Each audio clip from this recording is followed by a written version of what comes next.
Welcome to English Guest House. Today's story, The Missing Backpack, will sharpen your IELTS listening skills with real-life vocabulary and conversations.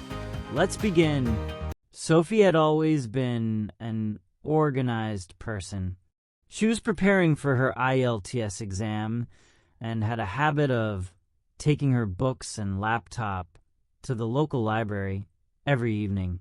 One Thursday evening, as she walked into the library, she noticed a sign on the door.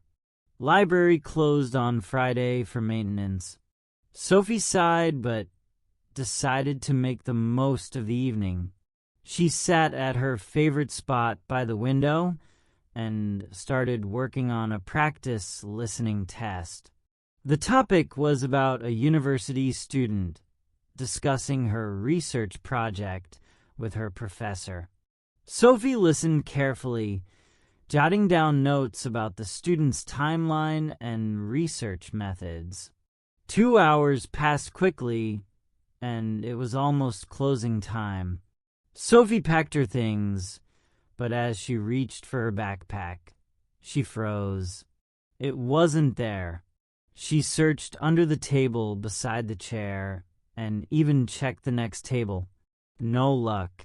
She approached the librarian, an elderly gentleman named Mr. Parker, and explained the situation. "Don't worry," Mr. Parker said reassuringly. "We have a lost and found section. Let's check there." As they walked to the reception desk, Sophie described her backpack. "It's black with a blue stripe and has my initials, SL, stitched on the front pocket." When they reached the lost and found, there were 3 backpacks, but none of them was Sophie's. Could someone have taken it by mistake? Sophie asked anxiously. Mr. Parker nodded. "It's possible. We've had mix-ups before. Let's check the security footage." The video showed a young man wearing a red jacket picking up a black backpack near Sophie's table. "Oh no," Sophie exclaimed. "That's my backpack." "Don't worry," Mr. Parker said. "I recognize him. He's a regular here. His name's Liam and he lives nearby. I'll call him." A few minutes later, Liam arrived at the library with Sophie's backpack. "I'm so sorry," Liam said apologetically.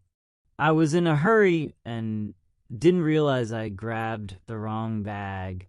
Sophie smiled. "It's okay. Mistakes happen." With her backpack back, Sophie felt relieved. As she walked home, she realized that the incident had been a good listening exercise. She had to pay attention to details, follow instructions, and stay calm under pressure, all skills she needed for her IELTS exam.